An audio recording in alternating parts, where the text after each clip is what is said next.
Study IQ IAS, आपका selection हमारा mission. नमस्कार दोस्तों, साउथ एशिया में एक ऐसी चाल चली गई है जिसकी भनक तक भारत को नहीं लगी, लेकिन अब पूरा कूटनीतिक सिस्टम हिल चुका है। नेपाल के नोट यानी नेपाली रुपया अब मेड इन चाइना होंगे, लेकिन खबर केवल इतनी नहीं है। खबर और खतरा दोनों तब है जब चाइना उस विवादित क्षेत्र को, जिसे नेपाल अपना कह रहा है, यानी कि काला पानी और लेपुलेक को नेपाल की करेंसीज पर प्रिंट करेगा। और इसका मतलब यह होता है कि यह केवल करेंसी नहीं होगी, बल्कि भारत के मैप पर एक डायरेक्ट अटैक होगा। सवाल यह है कि नेपाल और चाइना के बीच में जो यह डील हो रही है, क्या केवल यह एक इकोनॉमिक डील है या इसके पीछे कोई बहुत बड़ा हिडन जियोपॉलिटिकल एजेंडा है? हमें इस पूरी न्यूज को बहुत ध्यान से समझना चाहिए, लेकिन उससे भी इंपॉर्टेंट है हमें यह समझना चाहिए कि चाइना का इंटरेस्ट क्या है, नेपाल का स्टेक क्या है और भारत का पक्ष क्या है। तो इन तीनों पर चर्चा करते हैं, इस डील को डिटेल में समझते हैं। तो देखिए, सबसे पहले डील क्या हुई है, चाइनीज कॉन्ट्रैक्ट क्या हुआ है उसको समझिए। नेपाल ने चाइना की सरकारी कंपनी से कहा है कि वो नेपाल की 50, 100, 500 और 1000 रुपए की करेंसी नोट्स को प्रिंट करे। मुद्दा यह है कि नेपाल इससे पहले हमेशा अपनी करेंसी यूरोपियन फर्म से प्रिंट कराता था और उन्हीं पर ट्रस्ट करता था। ऐसा पहली बार हुआ है कि नेपाल ने बीजिंग का दरवाजा खटकाया है, और मजेदार यह है कि उसने चुपके से यह दरवाजा खटकाया है, बहुत ही गोपनीय तरीके से यह डील की है। तो नेपाल हो, काठमांडू हो या दिल्ली हो, प्रश्न एक बहुत तेजी से उठाया जा रहा है कि क्या इस डील के पीछे कहीं ना कहीं मैप पॉलिटिक्स है, और महत्वपूर्ण रूप से नेपाल अपने विवादित मैप को नोटों से वैध बनाना चाहता है क्या? तो इस मुद्दे को भी समझते हैं और हम देखते हैं कि वास्तव में इस डील से सीक्रेट डेंजर है क्या। शुरुआत होती है वर्ष 2019 से, जब भारत ने अपना पॉलिटिकल मैप जारी किया। जब कश्मीर का रीऑर्गेनाइजेशन किया गया, उसको 2 यूनियन टेरिटरीज में बांटा गया, उसके बाद भारत का एक नया मैप जारी हुआ। उसके बाद नेपाल ने विरोध शुरू कर दिया। वर्ष 2020 में काठमांडू में नेपाल ने एक ऐसा नक्शा पेश किया जिससे पूरी साउथ एशिया चौंक गई, और नेपाल ने दावा किया कि काला पानी हो, लेपुलेक हो या लिम्पाधुरा हो, ये तीनों क्षेत्र नेपाल के हैं और ये नेपाल का हिस्सा है। भारत सरकार ने स्पष्टीकरण अवश्य दिया। भारत सरकार ने कहा कि ये ब्रिटिश काल से भारत के ऑक्यूपेशन में है, कंट्रोल में है। साथ ही साथ 1816 की जो सगौली संधि हुई थी, उसके अंतर्गत भी यह हमारा क्षेत्र ही है, जिसका मिस इंटरप्रिटेशन नेपाल कर रहा है। ना तो ग्राउंड फैक्ट्स बदले हैं और ना ही हिस्टोरिकल कंट्रोल, लेकिन नेपाल अब उसी विवादित नक्शे को, जो उसने दावा किया था, अपनी करेंसी नोट पर छपवाना चाहता है। अब वास्तव में ऐसा करना क्यों चाहता है, यह समझने से पहले हमें यह समझना चाहिए कि भारत और नेपाल के बीच का यह सीमा विवाद एग्जैक्टली है क्या। तो देखिए, 1816 में यह विवाद शुरू होता है ट्रीटी ऑफ सगौली से। ईस्ट इंडिया कंपनी और नेपाल के मध्य युद्ध होता है। नेपाल युद्ध हारता है और मजबूरी में सगौली की संधि पर साइन करता है, और यही सगौली की संधि नेपाल और भारत के बीच में बॉर्डर इश्यू का जड़ है।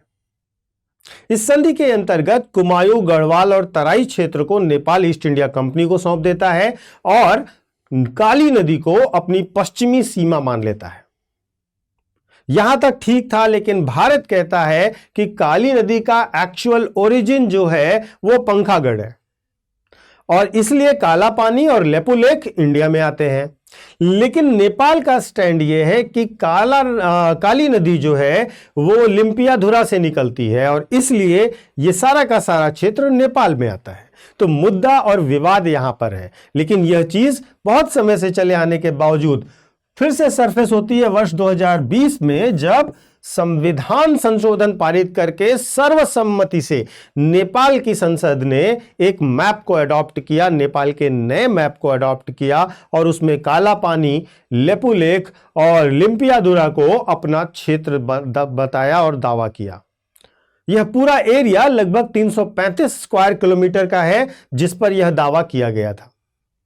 तो ये तो हुई विवाद की बात, लेकिन अब आते हैं उस मुद्दे पर जहां हमें यह समझना चाहिए कि नेपाल चाइना के पास क्यों गया। आखिर चाइना उसका कॉज ऑफ इंटरेस्ट क्यों बनता है? तो सबसे पहला और बड़ा रीजन यह है कि चाइना बहुत सस्ता पड़ता है यूरोप की कंपनियों से नोट प्रिंट करवाने में, और चाइना के प्रिंटिंग से नोट प्रिंट कराने में कॉस्ट का बहुत डिफरेंस आता है, और यह एक प्रकार का इकोनॉमिक इंसेंटिव है जो नेपाल ग्रैब करना चाहता था।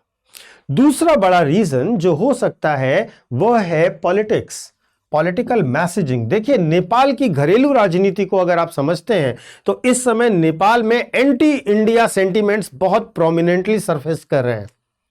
आप देखेंगे तो वहां का इंडिया का रेजिस्टेंस एक अपने आप में वोट बैंक बन चुका है, और इसलिए इस प्रकार की मैसेजिंग कहीं ना कहीं पॉलिटिकल एटमॉस्फेयर में अपने लिए फेवरेबल कंडीशंस बनाने के लिए की जाती है।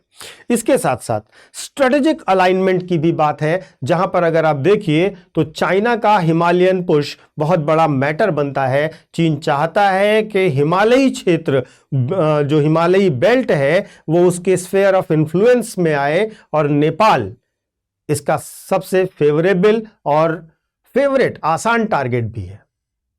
चौथी बड़ी चीज है लेजिटिमेसी, जो सबसे बड़ा मुद्दा और सबसे बड़ा डर भी है। अगर आप देखेंगे तो मैप असर्शन जब आप करेंसी में कर देते हैं तो हर नक्शा जो नोट में छपा हुआ है वह दिन भर बार बार लोगों के साथ सर्कुलेट होता है।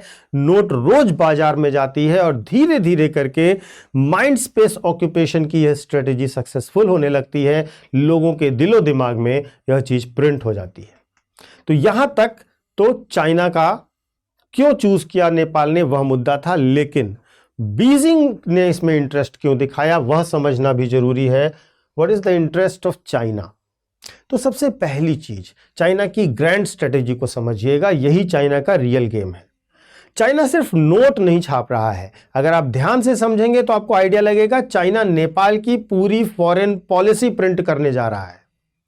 चाइना की ग्रैंड स्ट्रेटेजी ये कहती है, ये चाहती है कि हिमालयन बेल्ट में उसका मिलिट्री और इकोनॉमिक ग्रिप मजबूत रहे और बढ़ता चला जाए। इसके साथ साथ इंडिया, जिसे वो अपना पारंपरिक तौर पर प्रतिद्वंदी मानता है, वो चाहता है कि इंडिया हमेशा 2 या उससे ज्यादा फ्रंट पर उलझा हुआ रहे, जिसे वो अपने ग्रोथ पर ध्यान ना दे सके। BRI के माध्यम से वह नेपाल को एंकर करना चाहता है, और साउथ एशिया में इंडिया को डिप्लोमेटिकली आइसोलेट करना चाहता है। यह चाइना की ग्रैंड स्ट्रेटेजी है। तो नेपाल की करेंसी प्रिंटिंग इसी रणनीति का एक पहला कदम है। तो आपने जब जान लिया कि चाइना को क्यों चुना नेपाल ने, चाइना क्यों इसमें इंटरेस्टेड है, तो हमें यह भी जानना चाहिए कि भारत सरकार क्या कर रही है। What is the response of Indian government? तो देखिए, भारत अगर पब्लिकली देखा जाए तो बिल्कुल शांत है, कोई रिएक्शंस ऑफिशियल आया नहीं है, लेकिन अंदर से हाई अलर्ट स्ट्रेटेजिक मूव कर रहा है। भारत इस तरीके के नोट अगर सर्कुलेट होते हैं तो डिप्लोमेटिक प्रोटेस्ट करेगा, फॉर्मल प्रोटेस्ट करेगा, बॉर्डर मैनेजमेंट को भारत को सख्त करना पड़ेगा, और भारत और नेपाल के बीच में जो संधियां हैं, जो समझौते हैं, उनको रिकैलिब्रेट करना पड़ेगा। तो नोट छपाई का मामला अब केवल नोट छपाई का मामला नहीं रहेगा, वास्तव में यह बाउंड्री सॉवरेनिटी का मामला भी बनेगा। देखिए, एक बहुत सिंपल तरीके से समझिएगा कि नेपाल की स्थिति अगर हम देखें तो नेपाल में चाइना की स्थिति अब 70% तक पहुंच चुकी है। चाइना इतने लेवल पर नया, चाहे वो इंफ्रास्ट्रक्चर का मामला हो, चाहे वो करेंसी का मामला हो, तो अगर हम कहें कि नेपाल अब धीरे धीरे भारत से दूर हो रहा है और चाइना के पास जा रहा है, तो यह गलत नहीं होगा, यह एक सच्चाई होगी। नेपाल की पॉलिसी अब और पॉलिटिक्स सब कुछ अब चाइना की तरफ देख रही है। नेपाल में नैरेटिव इंडिया वर्सेस नेपाल का चल रहा है, और करेंसी प्रिंटिंग तो केवल एक सिंबॉलिक ब्रेक है, लेकिन सच यह है कि नेपाल अपने आर्थिक और पहचान दोनों मामलों में चाइना पर निर्भर हो रहा है, चाइना पर भरोसा कर रहा है। तो दोस्तों, करेंसी छपाई केवल एक तकनीकी फैसला नहीं है, वास्तव में यह जियोपॉलिटिकल मैसेज है। अगर नेपाल अपने नए नोटों में विवादित नक्शा छाप रहा है तो यह सीधे सीधे साउथ एशिया में मैप वॉर 2.0 को शुरू करेगा, फुल ऑन कर देगा। आने वाले हफ्तों में यह तय हो जाएगा कि नेपाल ने यह डील सिर्फ आर्थिक वजहों से की है या यह इसकी सोची समझी भू राजनीतिक चाल है। आपके क्या विचार हैं? आप क्या मानते हैं इसके बारे में कि भारत और नेपाल और चाइना को तो देखते हुए आपको यह भी समझना चाहिए कि क्या यह भारत की डिप्लोमेटिक हार है? क्या हमारी कूटनीति उतनी प्रभावशाली नहीं रही? यह भी एक बड़ा प्रश्न है। मुझे आपका जवाब इस मामले में भी चाहिए कि आप इसको भारत के नज़रिए से कैसे देखते हैं, और अगर आप नेपाल के नज़रिए से देखना चाहते हैं तो आप ये बताइए कि क्या नेपाल की यह बेहतर स्ट्रेटेजिक पॉलिसी है या केवल आर्थिक पॉलिसी है। और भारत के नज़रिए से अगर आप बताते हैं तो ज़रूर बताइएगा कि क्या भारत कूटनीतिक रूप से एक असफल राष्ट्र के तौर पर इस मामले में पेश हुआ है। आपके कमेंट्स का इंतजार रहेगा। एक छोटा सा अनाउंसमेंट भी कर देता हूं। वर्ष 2027 के लिए जो बच्चे यूपीएससी की तैयारी करना चाहते हैं उनके लिए हमारा प्रतिज्ञा प्लस बैच लॉन्च हो रहा है 9 दिसंबर से। इसमें आप हिंदी माध्यम, इंग्लिश माध्यम या इंग्लिश माध्यम से कोर्स लेना चाहें, सारे कोर्सेज अवेलेबल हैं।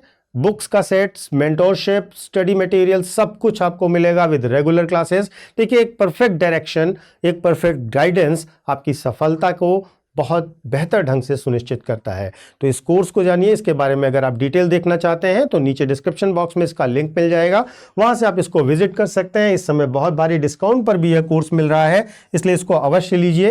ध्यान रखिएगा, आपको जब भी डिस्काउंट चाहिए हो या असिस्टेंस मुझसे चाहिए हो, आप ये कोड इस्तेमाल कीजिएगा PK लाइफ।